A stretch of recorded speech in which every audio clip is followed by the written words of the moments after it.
Oke teman-teman, balik lagi dengan saya Fikri Doh. Seperti biasa saya akan mereaction soal sepak bola Indonesia dan juga tanggapan komentar dari netizen soal sepak bola tanah air. So langsung saja kita simak, tapi sebelum itu jangan lupa untuk like, comment, dan subscribe, dan jangan lupa juga untuk nyalakan lonceng notifikasinya. Let's go!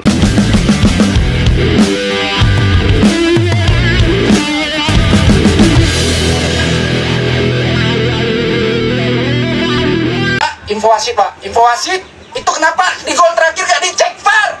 VAR-nya mana kok hilang?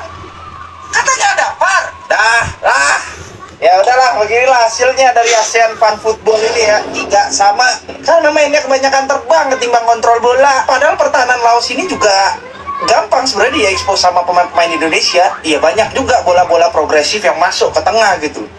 Tapi balik lagi pemain tengahnya merasa kebingungan gitu, mau ngoper kemana ini? Kayak nggak punya visi sama sekali gitu pemain tengahnya. Dua-duanya bermain lebih terbuka gitu loh.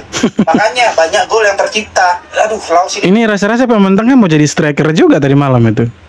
bilang nih pintar juga mereka memanipulasi lini belakangnya timnas Indonesia. Karena mereka tahu betul pemain Indonesia ini akan ngelakuin step up gitu ke depan. Jadi akan menyisakan ruang di belakang kita. Udah gitu pemain belakang juga defense-nya kuring nih. Emang udah terstruktur aja permainan mereka. Jauh lebih, ya kalau untuk urusan passing jauh lebih enak kita ngelihatnya permainan Laos ketimbang Indonesia. Kita lihat line up-nya nih emang ada beberapa yang dirotasi ya sama coach ini nih. Ya termasuk kiper diganti, dipakai ada apa nih. Terus juga ada Kakang sama Hanan ini nih. Tapi mana gitu loh, kita bilang jelek juga ini kan pemain-pemain U22 gitu rata-rata. Dan mereka butuh jam terbang, mereka butuh pengalaman bermain di kancah kayak gini. Ini kan udah tahu gitu loh. Pemain Laos ini kan akan ngelakuin pressing gitu. Kalau misalkan pemain tengah ini dapat bola, seenggaknya itu udah sadar gitu loh. Harus di scan dulu kemana mau dioper. Jangan sampai gampang banget diintercept sama lawan. Ujung-ujungnya blunder kan jadinya.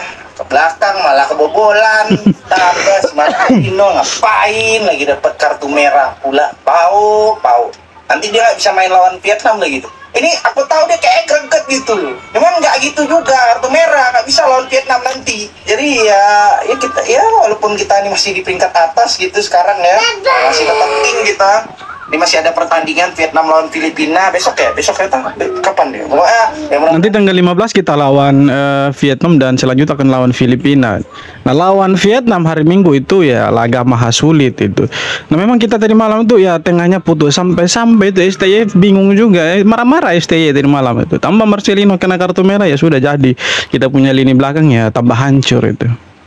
Karena seri kayaknya kita menarik deh bahas salah satu pemainnya. Mari kita bahas. Oke, dari kiper Dava Fasya menurut gua Hancur. eksperimen yang wajar karena STE belum nemuin kiper terbaiknya, tapi ternyata Dava Fasya maaf banget Hancur aja, enggak banget gitu. Hancur dia. Tapi ke Kakang juga maaf banget Kakang, passingnya nggak nyampe Kakang. Maksudnya begini loh, ini kita main lawan Laos ini kan ada ya dia rubah lagi gitu pemain-pemain belakang. Karena di sini kan waktu lawan Laos ini kita pakai skemanya 3-5-2 tuh. Jadi belakang ada Ferrari, ada Kakang sama Kadek Arel. Jadi menurut saya tidak paten mereka tiga ini. Lebih bagus Don Ditri ke belakang itu. Gak safe, lambung nggak nyampe, bawah nggak nyampe, defense nggak dapet. Jadi apa nih Kakang? Kita berharap apa dari Kakang? Kapten Ferrari, defense juga buruk, tapi ditutupi dengan 2 gol yang baik.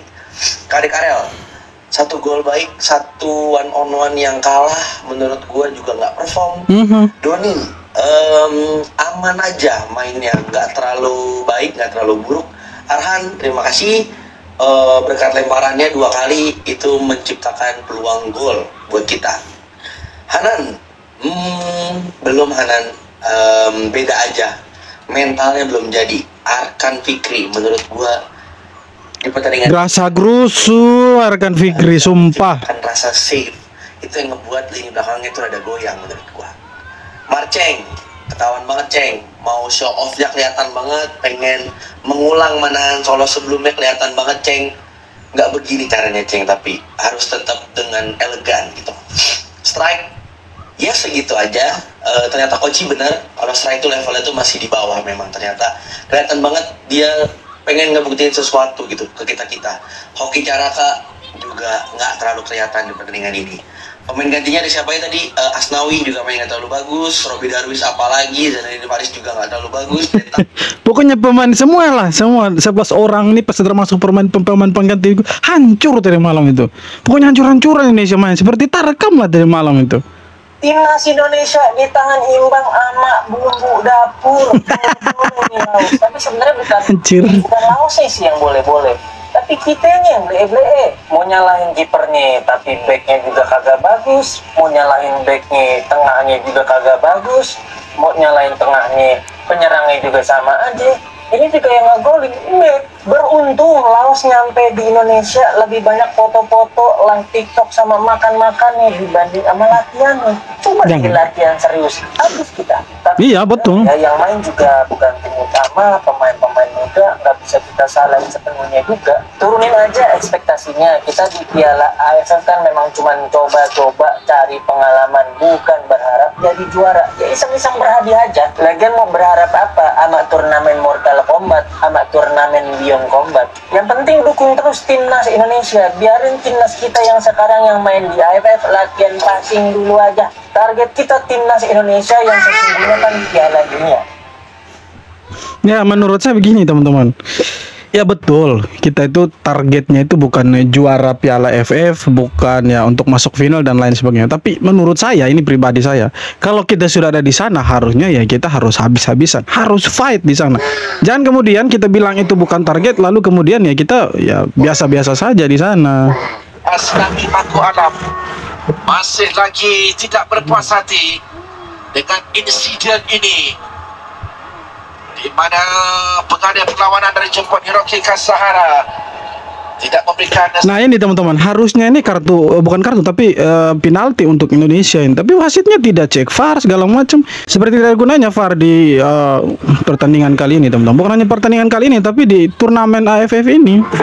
Tidak ada peningkatan. Alhamdulillah guys, yang tim Indo hampir menang lawan Laos di Piala tahun 2024 guys. Buset deh guys. Jujur guys ya, jujur gue melihat hasil ini sangat-sangat bangga guys. Ya karena apa? Karena King Indo menurunkan skuad rata-rata usia. Kaget juga sih ada Bung Toel tadi malam sampai kamera terus orang dia zoom ke dia gitu, tiba-tiba lihat Bung Toel ada yang Pak Erik. Wih keren. Semoga Toel ya bisa dirubah lah mindsetnya sama Pak Erik gitu. Ini dua orang Korea lagi bicara apa? Pasti ya, Coach ST bilang, aduh, saya seharusnya bisa kasih kalah kau ini, tapi kau punya anak-anak bermain sedikit-sedikit mereka cedera, sedikit-sedikit mereka kram. Terus ya pelatihnya lah sebelum begini, abis kau punya pemain semua blunder ini malam. Sebenarnya kalian kalah itu. Kira-kira begitu. Drama gol kontroversial di laga Indonesia versus Laos memancing perhatian netizen. Gol tersebut terlihat sudah melewati garis, namun wasit justru mengesahkan gol untuk Laos. Keputusan ini membuat skor menjadi imbang 3-3 dan mengundang tanda tanya besar. Menurut kalian, apakah bola ini benar-benar sudah out atau belum? Sekilas, bola tampak keluar, tetapi wasit punya pandangan lain. Momen ini mengingatkan kita pada gol Jepang ke gawang Spanyol di Piala Dunia 2022, di mana keputusan serupa juga terjadi. Bagaimana menurut kalian? Apakah keputusan wasit kali ini bisa kalian terima? Drama. Ya, kita mau bilang terima tidak terima ya harus terima. Harus terima karena sudah ya dinyatakan gol sah begitu kan. Tapi kalau kita mau lihat kembali ya harusnya itu dicek VAR dulu gitu. Karena ada video reviewnya kan, harusnya ada seperti itu. Cuma di turnamen kali ini saya pikir ya VAR itu sama sekali mati, tidak ada gunanya. Tidak di seperti turnamen-turnamen lain lah. Ketika ada insiden atau ya gol-gol kontroversi seperti ini, itu dicek ke VAR, kemudian ada video reviewnya. Itu kan kita bisa lihat dari berbagai angle kamera itu kan kita bisa tahu, oh ternyata ini sah golnya. Bolanya masih berapa persen di dalam lapangan, berapa persen yang meninggalkan lapangan. Itu kan bisa tahu. Cuma kali ini aduh ya mungkin ya level kita masih Asia Tenggara ya, jadi ya kita tidak bisa berharap banyak juga dengan VAR di sini. Tapi terlepas kontroversinya gol dan tidak gol, sah dan tidak sahnya, suka tidak suka ya kita harus menerima bahwa ya itu gol begitu. Yang masih berharap Indonesia juara di AFF sekarang coba berpikir yes, hasil 3 sama, hasil luar dugaan. Laos bisa cetak 3 gol dari serangan balik dan pasti yang luar biasa, sedangkan kita hanya dari bola mati dan lemparan ke dalam. Yang bersuara AFF wajib juara, AFF wajib juara. Coba lihat match ini lagi. Sudah 2 match kita dikecewakan. Pemain-pemain muda ini nggak bisa diekspektasi untuk juara AFF. Marcelino second yellow, kartu merah. Yes, gue melihat dia adalah frustrasi dengan tim yang ada. Hanya Ferrari dan Donitri yang bermain sangat konsisten. Selebihnya itu menurut gua underperform. Jangan menyalahkan VAR untuk tidak dianulirnya gol yang out. Menurut gua, out atau tidak out itu layak gol dan kesalahan kita ditutup oleh mereka. Mudah-mudahan kalian paham kenapa Sintayong memilih naturalisasi, memilih pemain-pemain yang berpengalaman, dan pemain muda ini memang harus dibimbing terus dengan kompetisi-kompetisi dan liga yang baik sehingga mereka bisa konsisten secara percaya diri. Oke, betul. Yang bilang mau juara-juara itu ya urungkan niat kalian bilang Indonesia harus juara AFF. Karena dengan pemain seadanya seperti ini ya tidak bisa. Kalau kalian bilang bahwa ya kan ada pemain-pemain senior lainnya, kenapa tidak bawa mereka? Kenapa harus dipakai pemain U22? Ya mungkin STY melihat bahwa pemain U22 ini layak diberi kesempatan dan mereka ini kan akan dipersiapkan untuk SEA Games. Nah, kalau tidak dipersiapkan dari sekarang di ajang AFF, mereka harus dilatih mentalnya. Kapan lagi? Bisa saja SEA Games nanti kita jadi bulan-bulanan negara lain, iya kan? Jadi ya bagus sekarang mereka dipromosikan dulu bermain di Piala AFF, kemudian kalau misalkan mereka main bagus ya mereka kan bisa diproyeksikan ke level yang lebih tinggi. Dan tidak salah teman-teman, tidak salah kalau STY dan PSSI memakai banyak sekali pemain-pemain diaspora di timnas senior karena memang ya seperti itu kualitas kita. Teman-teman lihat sendiri, kita sudah pakai pemain muda, kualitasnya bagaimana teman-teman sudah bisa nilai sendiri. Jadi tidak ada salahnya kalau kita berharap dengan pemain-pemain ya diaspora kita. Hey Bung Toel, kemarin bilang kan ngapain uji coba pemain-pemain muda? Toh di senior ada pemain naturalisasi, nggak bakal dipakai pemain-pemain junior. Bener, gue rasa gue setuju 150%. Bukan karena pemain naturalisasi jadi pemain junior ini nggak dipanggil, enggak. Karena memang kualitasnya lihat sendiri, kualitasnya gimana.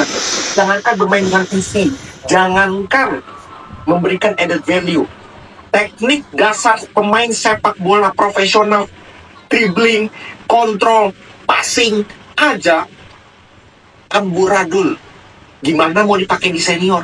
Gimana PSSI dan tim kepelatihan tidak mencari pemain di luar? Lu lihat gak? Mainnya kayak gimana? Lu lihat gak mainnya gimana?